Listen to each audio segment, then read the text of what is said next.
Quiero compartir con ustedes un par de pensamientos acerca del día del advenimiento, del día de este primer día de advenimiento, y hablando un poco acerca de la esperanza. Y quisiéramos leer el Salmo 43, versos del 1 hasta el 5. Así que vayamos allá al Salmo 43, del verso 1 al 5, y lo leemos todos juntos. Dice la palabra del Señor con la bendición del Padre, del Hijo y del Espíritu Santo. Júzgame, oh Dios, y defiende mi causa. Líbrame de gente impía y del hombre engañoso e inicuo. Pues que tú eres el Dios de mi fortaleza. ¿Por qué me has desechado? ¿Por qué andaré enlutado por la opresión del enemigo? Envía tu luz y tu verdad. Estas me guiarán. Me conducirán a tu santo monte y a tus moradas. Entraré al altar de Dios, al Dios de mi alegría y de mi gozo. Y te alabaré con arpa, oh Dios mío. ¿Por qué te abates, oh alma mía? ¿Y por qué te turbas dentro de mí? Espera en Dios, porque aún he de alabarle, salvación mía y Dios mío. Oramos. Te damos gracias, Señor, en esta mañana por la bendición que nos concedes de compartir unos momentos de meditación, y pedimos, Señor, que nuestras mentes reciban la luz y la verdad que proviene de ti para recibir guianza, para estar conectados contigo y los unos con los otros. En el nombre de Jesús. Amén. Como ya hemos dicho, este es el primer domingo de advenimiento. Y el primer domingo de advenimiento es el domingo donde recordamos la esperanza. Y la esperanza es uno de 4 elementos que nosotros celebramos durante estas semanas de Navidad y nos preparamos para el tiempo navideño. Durante esta semana no nos enfocamos en el sacrificio de Cristo, en su muerte, resurrección. Aunque son importantísimos en la vida del creyente, ese no es nuestro enfoque. En esta semana nosotros nos enfocamos en la celebración del nacimiento de nuestro Señor Jesucristo. Porque obviamente sin el nacimiento no hubiese vida de Cristo en la tierra. Sin la vida de Cristo en la tierra no hubiera habido sacrificio de Cristo en la tierra y no hubiese habido resurrección. Así que la entrada de Cristo a la tierra es un evento de extrema importancia en la historia de la vida del creyente. Pero una de las cosas que ocurren, como ocurre en todas las situaciones, es que mucha gente tiene quizás algunas interpretaciones o ideas no acertadas acerca de lo que significa el nacimiento de Jesús y la vida de Jesús. Muchas personas a veces piensan que Jesús vino para darnos un ejemplo de cómo debíamos de vivir la ley de Moisés. Pero si eso fue lo que Él vino a hacer, para darnos un ejemplo, entonces la ley de Moisés debiera de todavía estar en vigencia. Pero nosotros sabemos que la ley de Moisés ya no está en vigencia. Nosotros no somos ni juzgados, ni sentenciados, ni vivimos de acuerdo a la ley de Moisés. Porque Cristo vino, cumplió la ley, y una vez la ley se cumple, no hay que seguirla cumpliendo. Ya se terminó todo el proceso con su muerte. Otras personas quizás digan que Jesús vino a vivir una vida perfecta para que nosotros aprendiésemos a vivir una vida perfecta. El problema con eso es que lo primero que nosotros decimos cuando cometemos un error es, como excusa, nadie es perfecto. Es lo primero que decimos. Entonces, si nosotros no somos perfectos, somos pecadores, ya no podemos vivir la vida perfecta, ¿cómo es posible que Jesús viniese a enseñarnos a cómo vivir una vida perfecta? Porque nosotros no podemos vivirla. Por lo tanto, tampoco yo creo que el Señor vino con esas intenciones. Y hay otras personas que dicen que el Señor vino a mostrarnos el camino a Dios. En otras palabras, Él nos va a decir las direcciones y nosotros seguimos las direcciones para llegar ante Dios. Sin embargo, la Biblia nos dice que Él no vino a mostrarnos el camino a Dios, sino que Él dijo, yo soy el camino. En otras palabras, Él no nos está mostrando el camino, sino que nos está mostrando a sí mismo para que nosotros lo sigamos a Él. Porque el camino a Dios no es una carretera o un callejón o un pasillo. El camino a Dios es una persona. La verdad de Dios es una persona. Así que el camino de Dios es una persona, la verdad es una persona, la esperanza de Dios es una persona, no es un hecho o una acción o algo que nosotros podamos hacer. Entonces, ¿a qué vino el Señor? ¿Cuál fue su propósito principal? ¿A qué vino Él? Bueno, el profeta Isaías dice que Él vino a sanar los corazones quebrantados. Vino a sanar los corazones quebrantados. ¿Qué es un corazón quebrantado? ¿Qué es un corazón quebrantado? Un corazón quebrantado es el corazón de una persona que ha sufrido en su vida y ha perdido esperanza. Un corazón quebrantado pierde la esperanza. No sabe a qué atenerse para mañana. Tiene dudas de su propia vida. Tiene dudas de su propia experiencia. Tiene dudas de cómo Dios quiere que viva, porque su corazón está roto y no sabe a dónde se tiene que dirigir. Pero el Señor vino a sanar a los de quebrantado corazón. El profeta Isaías, que dijo esto en Isaías 61, dice también acá en Isaías 53 otras palabras. Dice, mas él herido fue por nuestras rebeliones, molido por nuestros pecados. El castigo de nuestra paz fue sobre él y por sus llagas fuimos nosotros curados. En muchas ocasiones las personas piensan que el ser curado por las llagas de Jesús solamente se refiere a sanidad física. Pero realmente, si ustedes leen con calma el versículo, dice que herido fue por nuestras rebeliones. Rebeliones. Nuestro rechazo de Dios. Molido por nuestros pecados. La violación del carácter de Dios. Y fíjense que qué interesante la tercera frase. El castigo de nuestra paz. El castigo de nuestra paz. ¿Cuál es el castigo de la paz? El castigo de nuestra paz fue sobre él. En otras palabras, para que nosotros pudiésemos tener paz con nosotros mismos y con Dios y con el resto de la humanidad, el castigo de Dios viene sobre Cristo para que nosotros tengamos paz. El profeta es espectacular en cómo lo dice. El castigo de nuestra paz fue sobre él y por sus llagas fuimos nosotros curados. Por sus heridas, por su sufrimiento, fuimos nosotros curados. Una de las cosas que ocurre con nosotros en la enseñanza es que cuando empezamos a pensar en todo lo que la Biblia dice acerca del Señor, encontramos que uno de los pasajes de gran significado se encuentra en el libro de Ruth, cuando habla de que el Señor vino a redimirnos y utiliza el ejemplo de Ruth y de un señor que se llamaba Boaz, y utiliza ese ejemplo de esta muchacha que había quedado viuda, joven, para hablar acerca de lo que significa la redención. Y nosotros a veces hemos mencionado aquí lo que es la redención. En el Antiguo Testamento hay una ley de redención. Y la ley de redención era necesaria porque las familias en Israel poseían un pedazo de la tierra. Y esa herencia era una herencia de ellos para siempre. Pero como todos los seres humanos, algunos cometían errores financieros, se metían en hipotecas innecesarias, agarraban préstamos que no necesitaban, utilizaban las tarjetas de crédito más de lo que debían y sobregiraban sus cuentas de cheques. Y cuando esas cosas ocurrían, los bancos, los prestamistas y las personas se quedaban con la tierra por un periodo de tiempo y esa persona no tenía acceso a su propia tierra, aunque esa tierra era una herencia de esa familia. ¿Qué sucede? Parece que el esposo de Noemí había cometido una falta de esa índole, se había metido en problemas y entonces pierde su tierra por un tiempo y se va con su familia a Moab. Noemí, el esposo y 2 hijos. Allá los hijos se casan.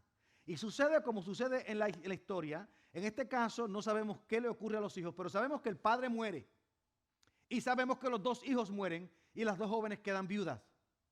Ahora, el pueblo de esta familia del esposo de Noemí, que no es mencionado, quedan sin heredero, porque heredero tiene que ser un varón. Ahora no tienen heredero.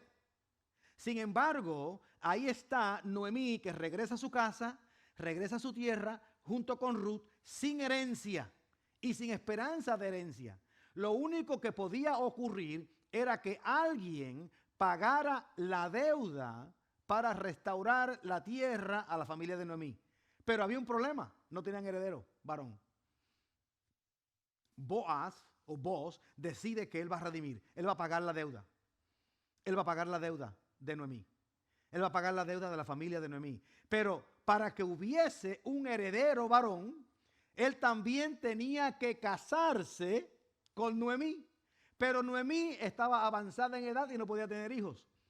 Sin embargo, Ruth, una moabita que había quedado viuda y que podía dar herencia, se casa entonces Boaz con Ruth para tener un hijo, para dar herencia a la familia. Mira lo que sucede. En esa drama de la vida, una mujer moabita entra en la familia de Israel. Boaz produce un hijo y ese hijo se convierte en heredero de la herencia de la tierra de Noemí, y ese heredero se convierte en el papá de Jesse, de Isaí, que se convierte en el papá de David, del cual desciende Cristo. Y se afirma la ley del Redentor, donde el Redentor restaura la tierra para sus dueños originales. Y oigan, eso es lo que vino el Señor a hacer. El Señor vino a restaurar nuestra herencia que la habíamos perdido. Estábamos en una deuda que no podíamos pagar. Y el Señor viene a restaurar nuestra herencia, no para Él quedarse con ella, porque Boaz no se quedó con la herencia. La herencia le pertenece al hijo de Ruth, nieto de Noemí. La herencia no le pertenece a Boaz. Él sencillamente paga la deuda y produce un hijo para recibir la herencia. Y Dios quiere restaurarnos a nosotros nuestra herencia de vida, nuestra herencia de reconciliación con Dios, y Él restaura esa herencia a través de una persona que pudiese pagar la deuda. Esto es bien importante porque todo lo que Cristo viene. Algunas personas dicen, pero Dios pudo haber restaurado nuestra herencia sin Cristo, o Dios pudo haber perdonado los pecados sin Cristo. Y cuando decimos eso, no entendemos que la herencia de la tierra es una herencia que debe transferirse a través de miembros de familia. En otras palabras, Dios no nos podía restaurar a nosotros si Él se iba a ser íntegro con su carácter sin que hubiese alguien que pagase por la deuda. Dios nos crea a nosotros con libre albedrío y nos crea a nosotros con la libertad de funcionar en esta vida. Y nos crea a nosotros de tal manera que nosotros pasamos nuestra herencia a nuestros futuros hijos. Y como Dios nos crea de esa manera, y Él en su integridad tenía que cumplir con tres cosas. Dios tenía que cumplir con su gracia, el cómo ser un Dios de gracia para con nosotros, manifestar su amor para con nosotros. Dios tenía que ser un Dios imparcial, donde todo aquel que le buscara le podía encontrar. Y también tenía que ser un Dios justo. Todo aquel que pecara tenía que morir. Entonces, ¿cómo Dios puede cumplir esos tres requisitos de su carácter? ¿Cómo los puede cumplir si Dios es justo y es santo y es perfecto y nosotros somos pecadores? Bueno, a Dios se le ocurre una idea y dice, yo no puedo morir por ellos porque Dios no muere, ¿verdad? Yo no puedo morir por ellos porque Dios no muere. Pero si yo me hago hombre, entonces puedo morir. Entonces el juicio de Dios se puede transferir a Jesús. Entonces Jesús puede pagar la deuda y entonces nosotros podemos tener herencia. Fíjense todo lo que hace Dios para decirnos a nosotros que nosotros debemos de tener esperanza en Él. Que debemos tener esperanza en Él. Usted sabe que la esperanza es un poquito confusa porque nosotros utilizamos la palabra esperanza y la utilizamos más bien como un deseo o algo que yo anhelo. Espero verte el año que viene. Pero eso es una esperanza que puede que ocurra y puede que no ocurra. Esa esperanza no tiene ninguna certeza. Yo espero que tú me pagues el dinero que me debes. Bueno, puede ser que me lo pagues, puede ser que no. Pero es una esperanza que tengo. Me gustaría que me pagaras el dinero. Me gustaría arreglar el problema. Pero esas son esperanzas y no está equivocado utilizar esa palabra en esa forma. Lo que sucede es que la palabra esperanza en la Biblia tiene un significado diferente. La palabra esperanza en la Biblia no está basada en lo que yo deseo o me gustaría ver. La palabra esperanza en la Biblia está basada en la certeza de las promesas de Dios. La esperanza está basada en la certeza de las promesas de Dios. Por lo tanto, cuando nosotros decimos que estamos esperando o que tenemos la esperanza de vida eterna, no estamos diciendo que la vida eterna está en tela de juicio o que tenemos dificultades o que no sabemos si va a ocurrir o que ese es mi deseo. Estamos diciendo tenemos la esperanza de la vida eterna, es que descansamos en la certeza de una vida eterna que Dios mismo nos garantiza.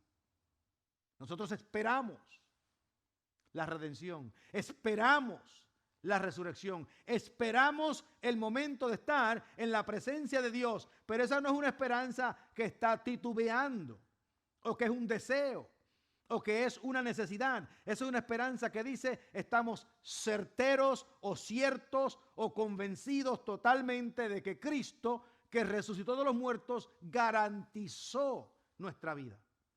Así que la esperanza no es, en la Biblia, no es sencillamente el desear algo, sino que es algo que es certero, que es firme, que no cambia, que no tiene fin, porque Dios es el que hace la promesa. Déjenme decirle algo acerca del Salmo 43. Salmo 43, hay tres cosas que quiero dejarles saber. El salmista se encuentra en una situación bien difícil. Este evento de este Salmo 43 ocurre cuando Absalón se rebela en contra de su padre David y lo echa de la ciudad, y Absalón por un periodo de tiempo bien corto vino a ser, como quien dice, el rey de Israel, mientras David estaba huyendo de su propio hijo. Y David se encuentra en un momento difícil, porque David comienza a preguntarse, si yo confío en Dios, si Dios es mi esperanza y mi refugio, ¿cómo es posible que yo pueda estar huyendo de mi propio hijo? ¿Cómo es posible que mi propio hijo sea el que está corriendo detrás de mí y tiene gente impía que me están acechando todo el día? Él comienza el salmo haciendo una oración, haciendo una petición a Dios. El texto dice, júzgame, oh Dios, pero en cierto sentido lo que el texto quiere decir es que David le pregunta a Dios y le dice a Dios, Señor, no me dejes solo, evalúa mi condición, restáurame, oh Dios, defiende mi causa, líbrame de gente impía y del hombre engañoso e inicuo. Y David, posiblemente en un momento de silencio, en un momento de lucha, se encuentra quizás en un estado de depresión. Dios me ha abandonado. Dios me dejó solo. Sin embargo, dentro de esa situación, David dice, porque tú eres el Dios de mi fortaleza, ¿por qué me has desechado? Si eres el Dios de mi fortaleza, ¿por qué me has desechado? ¿Había desechado Dios a David? Pero David se sentía solo. ¿Cuántas veces quizás usted se ha sentido solo o sola o abandonado o abandonada por alguien, por familia? No porque la familia nos haya abandonado, no porque alguien nos haya abandonado, no porque el esposo o la esposa nos haya abandonado, sino porque nosotros nos sentimos como si. ¿Cuántas veces ustedes han oído una persona que dice, estoy en medio de una multitud y me siento solo? Ese sentimiento no es por causa de la multitud, eso proviene de adentro. Así que nosotros entendemos el Salmo de David diciendo, en estos momentos de lucha y de sufrimiento y de dificultades, yo me siento como si tú no estuvieses conmigo. Como si tú me hubieses abandonado. Como si yo hubiese perdido el gozo de mi salvación. Y él se pregunta para sí mismo, si Dios es mi fortaleza, ¿por qué ando enlutado? ¿Por qué estoy llorando? En otras palabras, ¿dónde está mi esperanza? ¿Dónde está mi seguridad? ¿Dónde está mi paz? Yo debiera de tener paz, yo debiera tener seguridad, yo debiera tener esperanza. Yo debiera tener una conexión con Dios y sin embargo no la siento. No la siento. ¿Usted no se ha sentido así de vez en cuando? En alguna ocasión, un momento depresivo le llega a uno y uno comienza a preguntarse, ¿dónde está Dios? ¿Por qué Dios me deja sufrir de esta manera? Fíjense que esto es bien importante. En la Biblia la palabra esperanza casi siempre aparece conectada con alguna forma de sufrimiento, con alguna forma de prueba y de lucha. Es en medio de la lucha, de la prueba, de la tentación y de las dificultades que nosotros aprendemos a esperar en Dios. Aprendemos a confiar de las promesas eternas que Dios nos ha dado. Es en el momento de la lucha. Entonces mira lo que sucede con David. Él está desesperado, se siente solo, se siente rechazado por Dios, se siente abandonado. Sin embargo, dice, Dios es mi fortaleza. O sea, él sabía de antemano que Dios lo protege, que Dios lo guía, que Dios lo cuida, pero con todo y con eso se sentía solo. Con todo y con eso se sentía abandonado, con todo y eso se sentía triste, que es lo que a veces nos ocurre a nosotros. Y entonces dentro de ese proceso del mismo David, él dice, yo quiero que tu luz y tu verdad me guíen a un lugar seguro. En el verso 3 dice, envía tu luz y tu verdad, estas me guiarán, me conducirán a tu santo monte, un lugar seguro, y a tus moradas. Entraré al altar de Dios, al Dios de mi alegría y de mi gozo, y te alabaré con arpa, oh Dios, Dios mío. Y aquí David comienza a decir, fíjense, en medio de la lucha, en medio de la tribulación, en medio del problema, él dice, yo no voy a permitir ni que este sentimiento de abandono, ni que este sentimiento de rechazo, ni que la gente me haya tirado para un lado, ni que mi propio hijo esté en contra de mí, ni que algunos de mis soldados se viraran en contra, ni que las esposas se separaran de mi lado. Yo no voy a permitir que nada de eso interrumpa mi conocimiento y la luz de que Dios sigue siendo el centro de mi vida. Oiga, lo que pasa con nosotros, hermanos. Porque la gente pregunta, vamos por el camino, tenemos un accidente y preguntamos, ¿por qué me pasa esto a mí? Momento de prueba, momento de dificultad. ¿Por qué Dios deja que me destruyan el vehículo? ¿O por qué Dios deja que yo termine herido de esta manera? ¿O por qué Dios no hizo algo para que yo no tuviera que sufrir esta circunstancia? Y empezamos a pensar en las circunstancias y no estamos mirando hacia la esperanza eterna, que es lo que Dios quiere que nos enfoquemos. David dice en su sufrimiento, yo estaba deprimido porque había perdido la visión de quién Dios es en mi vida. Había perdido el sentido de dirección de quién Dios es en mi vida. Déjeme decirle que hay dos consejeros que son malísimos en la vida de las personas. Hay dos consejeros malísimos en la vida de las personas. La ira y la depresión. Si usted toma decisiones basándose en la ira o si toma decisiones basándose en la depresión, lo más seguro va a tomar decisiones erróneas. Por eso es que es mejor entrar en este proceso de David de examinarse a sí mismo. Él se está examinando. Este salmo no lo podemos entender si no vemos a David examinándose. Diciendo, me siento solo, me siento abandonado, Dios me deja, Dios me abandona, Dios se va de mí, estoy huyendo, mi propio hijo me corre, estoy en un peligro, estoy desesperado, estoy deprimido. Pero yo sé que mi Redentor vive, yo sé que Dios me librará en el momento eterno. Porque la esperanza del cristiano no está basada en que yo espero que mañana mis enemigos se caigan. La esperanza del cristiano no está basada en que yo espero que mañana aquellos que me odian tengan su castigo. Mi esperanza está en que Dios nos va a elevar a un lugar más alto a su tiempo. O sea que la esperanza no está en las circunstancias que vemos todos los días. La esperanza está en algo que va eterno, más allá de lo que estamos viendo en este día de hoy. Fíjense cómo termina el Salmo. El Salmo dice, ¿por qué te abates, oh alma mía? En otras palabras, si tú sabes que Dios es tu refugio, si tú sabes que Dios es tu esperanza, si tú sabes que Dios es tu fortaleza, si tú sabes que Dios es tu redentor, si tú sabes que Dios es el que te levanta en los momentos difíciles, ¿por qué te abates? Quizás nosotros en el momento de depresión o en el momento de sentirnos solos o en el momento de sentirnos abandonados, quizás debamos hacer esa pregunta: ¿por qué te abates, oh alma mía? ¿Por qué estás deprimido? ¿Por qué estás deprimida? ¿Por qué te sientes solo? ¿Por qué te sientes sola si tú sabes que Dios está contigo? Sí, la esperanza en el Dios eterno, en las promesas del Dios eterno, nos traen paz interna. La depresión es la falta del gozo. Y cuando no hay gozo, hay guerra interna. Cuando no hay gozo, estamos sufriendo internamente. Y David se encuentra en este proceso y para beneficio de nosotros nos dice: ¿por qué te abates, oh alma mía? ¿Por qué, alma mía, estás viviendo en un estado de depresión y diciendo estoy solo? Cuando realmente Dios está contigo.